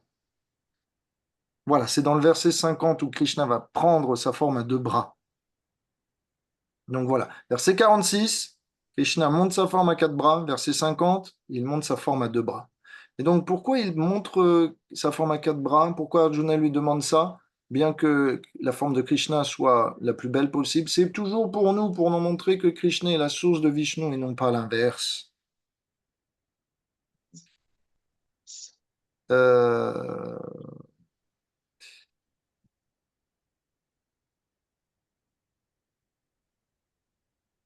Et là, Krishna dit, cette forme à 2 bras que tu vois, la plus belle d'entre toutes, elle s'appelle Somyavapu, c'est la plus belle. Mon cher Arjuna, quelque chose, écoutez bien, cette forme-là n'est visible que très rarement et accessible seulement à travers la dévotion. Ça, c'est ce que Krishna nous dit. Donc, ça veut dire quoi? Ça veut dire que la forme universelle, il n'y a pas besoin de beaucoup de dévotion. Elle est peut-être très rare, cette forme universelle, mais elle ne vaut pas autant que la forme à 4 bras de Krishna. Et la forme à 4 bras de Vishnu que Krishna peut prendre, elle ne vaut pas la forme apparemment plus proche de l'humain que Krishna, de Krishna. Ce que je veux vous dire, c'est que la forme la plus belle de Krishna, celle qui est d'apparence humaine, c'est aussi une forme que Krishna octroie aux humains. Et donc Krishna partage ses qualités aux hommes. On a été fait à l'image de la beauté de Dieu. C'est quand même bon à savoir que Krishna partage sa beauté, Krishna partage sa compassion, Krishna partage ses richesses, Krishna partage sa victoire, Krishna partage ses gloires. À tout le monde et encore plus aux dévots.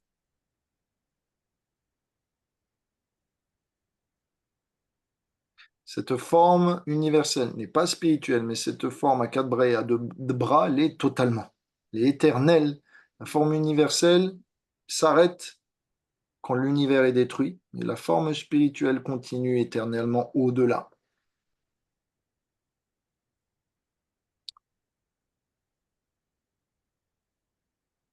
Krishna dit dans le verset 53, cette forme spirituelle que tu vois, donc celle à 2 bras, ne peut être pas compris par l'étude des Védas, par le yoga, par la charité, par l'Ashtanga Yoga, donc, je veux dire, par tout autre procédé comme l'austérité, etc., par des méthodes conventionnelles. Elle ne peut être reçue que par ma grâce. Et qui reçoit ma grâce? Celui qui a de la dévotion pure pour moi et mes serviteurs. Voilà, ça c'est ce qu'il faut retenir. Excuse-moi, mais quand il dit ça dans le verset 53, il parle de la forme universelle ou il parle de la forme à 2 bras? Par la forme à 2 bras, Ok. Ah bah oui, oui. allons. Ah oui, attends. Dans le verset 50, c'est dit que Krishna reprend sa forme à 2 bras. C'est ce que Arjuna lui demande. Ouais, mais après, Il y va peu. il lui dit, si je me souviens bien, que tu as vu ma forme féroce qui fait peur. Ouais, ça, c'est Et je juste pensais avant. qu'il... Juste avant. Ça, c'est le verset 49. Tu as été perturbé par cette horrible forme. Maintenant, finissons là. Ça, c'est le verset 49. Cher dévot, maintenant, sois libre de tout trouble. Sois euh, en paix. Et maintenant, je vais te montrer la forme que tu désires. C'est après que Krishna montre sa forme à 2 bras et c'est celle-ci où Krishna dit, celle-ci, tu peux ne l'avoir que par dévotion. Et celle-ci est encore plus rare. De voir Krishna et d'être à ses côtés, c'est très rare. Exactement, C'est ça. Ok. exactement. Et là, chers amis, je veux finir sur un... Je suis désolé, on finit dans 5 minutes, vous en faites pas. Je vais pas vous prendre plus de temps, comme j'ai l'habitude. Euh, et là, on finit sur une note assez incroyable. Je sais pas vous, mais regardez bien. Dans le verset 55, Krishna dit,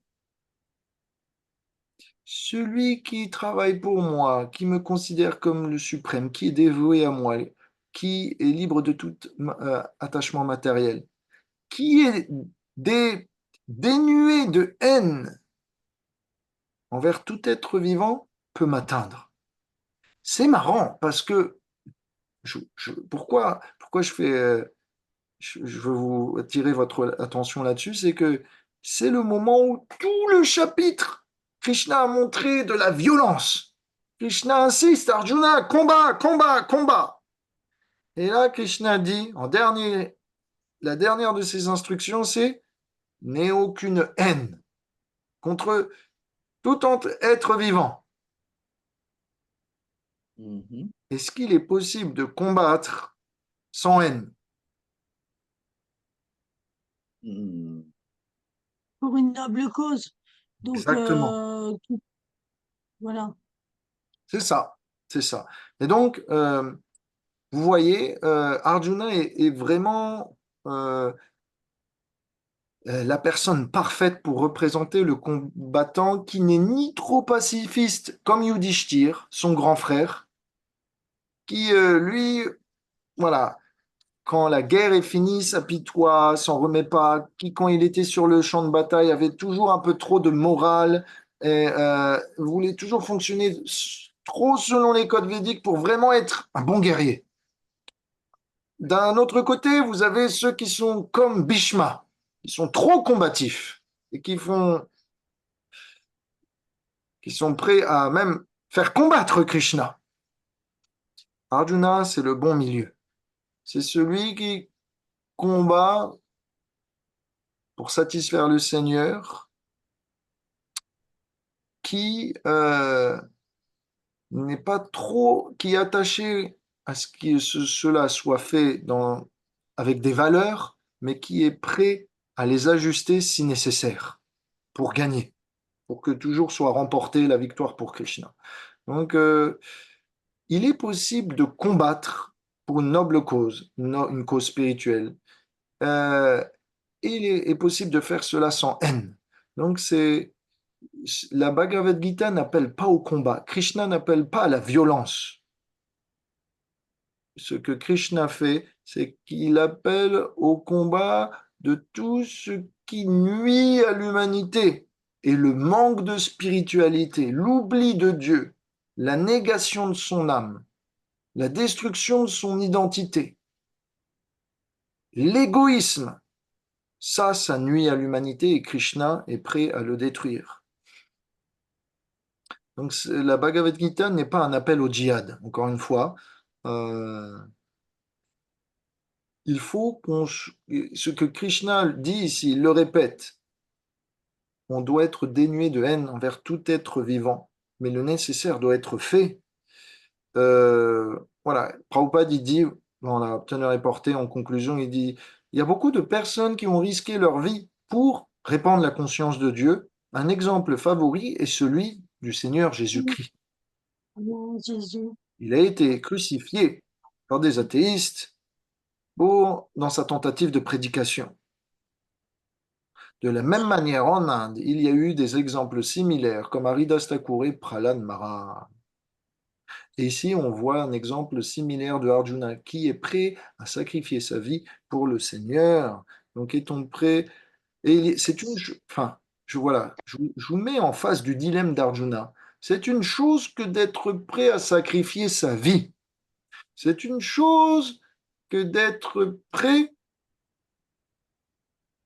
à souffrir pour Dieu. Mais est-ce que vous êtes prêt à sacrifier les autres, en particulier les gens que vous aimez, si c'est nécessaire?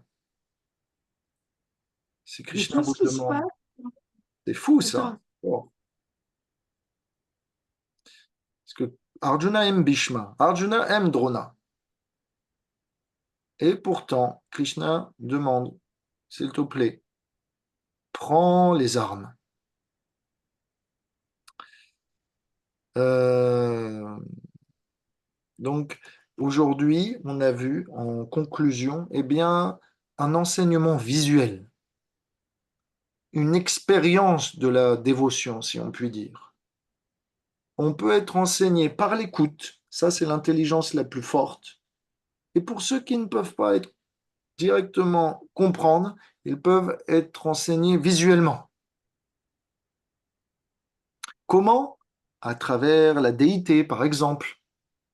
C'est dit que ceux qui ne peuvent pas se satisfaire du mantra, les dévots néophytes ont besoin d'une murti à laquelle s'attacher, à une effigie de Krishna auquel s'attacher.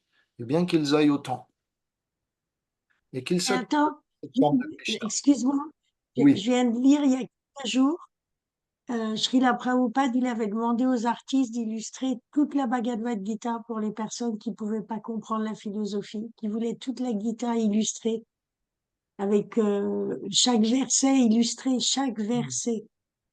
waouh, Ouais, ça va faire une grosse édition, hein. Donc, ouais.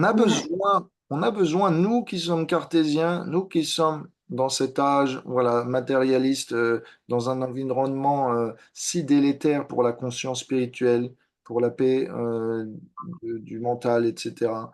On a besoin d'illustration. Et on a, pour pouvoir se représenter, pour faire une meilleure image de cette philosophie. Et de cette manière, eh bien voilà, être capable de prier avec ferveur. Donc, euh, j'ai le choix. Soit on clôture ici, soit je peux faire un petit exercice avec vous. Qu'est-ce que vous choisissez? S'il vous plaît, faites un vote. Levez la main si vous voulez qu'on finisse maintenant. Moi, je lève la main, mais Ok, une personne. ouais, avec moi, ouais, apparemment, ouais. Je suis Ok, fatigué un peu. je vous comprends. Ok, bon, on fait juste un petit exercice. Est-ce que vous Ouais. voulez savoir si vous êtes un élève qui apprend par l'audition ou qui apprend par la vision?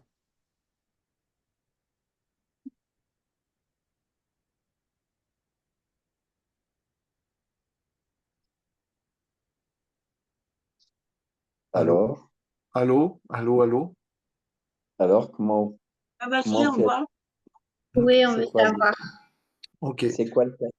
Alors, alors, Mademoiselle Kellman, s'il vous plaît, Ramalila, est-ce que tu peux mettre ta caméra? J'ai besoin de ton Parce que attention. moi, J'ai besoin que tu sois en face de la caméra. C'est un attends, exercice qui demande qu'on te voie. euh, ouais, Ok? Alors, est-ce que tu es prête? S'il te plaît, mets ta caméra. tu me Montre-toi. vois là? Non, mais on ne te voit pas là. En gros, D'accord. je vais vous poser des questions et vous allez devoir répondre oui ou non et faire un signe de la tête, oui ou non, avec le contraire de ce que vous disiez. Vous comprenez? Donc, What? je vous demande, est-ce que par exemple, tu t'appelles Ramalila, tu vas dire oui et de la tête, tu vas dire non. D'accord?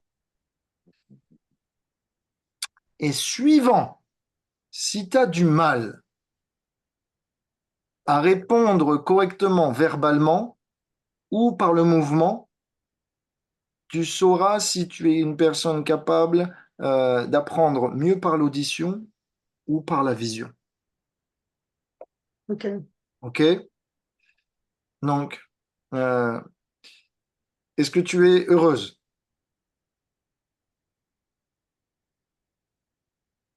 Faut dire oui ou non.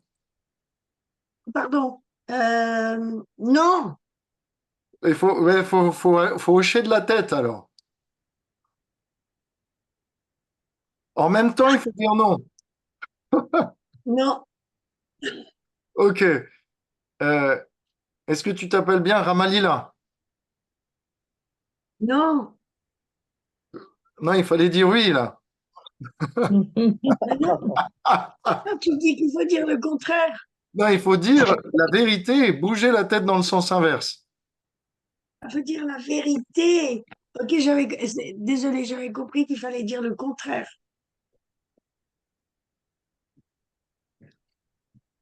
OK. Es-tu une femme?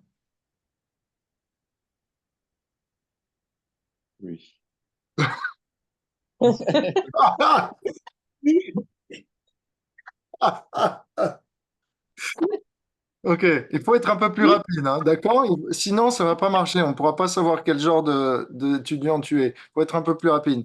Est-ce que tes cheveux sont blonds? Non, Non, mais c'est trop lent. C'est trop lent. Il faut être un peu plus spontané. Est-ce que tu as été déjà euh, oublieuse de Krishna? oui, Est-ce que tu as bien 10 enfants? non, Est-ce que tu as bien 100 ans?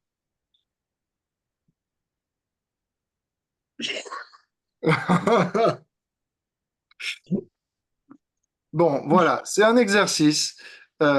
Merci d'avoir participé. Je dirais Ok. que c'est difficile pour moi d'estimer si tu es un lecteur, un élève qui fonctionne plus par l'audition ou par la vision, parce que euh, tu prenais le temps, trop de temps pour réfléchir et ajuster. Mais si vous le faites spontanément, et vous serez capable de savoir qui vous êtes. Donc, généralement, les plus grandes intelligences sont celles qui fonctionnent juste par l'oreille. Et les intelligences un peu plus manuelles, moins intellectuelles, sont celles qui sont un peu plus par la vision. On va dire c'est ceux qui fonctionnent dans un ordre un peu plus bas, mais toujours chacune a ses qualités, chacune a ses défauts. Donc voilà, après ce petit jeu, non, euh, essaye sur Emadassi. Essaye sur Emadassi, s'il te plaît. Pour voir quelqu'un d'autre, moi, j'ai rien vu, en fait. Ou sur quelqu'un d'autre. Vas-y, s'il te plaît. Est-ce que je peux vous quitter? Est-ce que je oui, peux tu vous peux nous dire. quitter? Attends, je vais faire la prière pour qu'on se quitte. Ouais, S'il vous plaît. s'il vous plaît. Voilà. Je t'en prie, Krishna, permets-nous de te voir à l'intérieur de notre cœur et à l'extérieur de notre vie à chaque moment et dans les difficultés. Permets-nous d'être un instrument entre tes mains et de combattre le mal qui ronge ce monde, cette ignorance. Permets-nous de te servir et de t'être utile.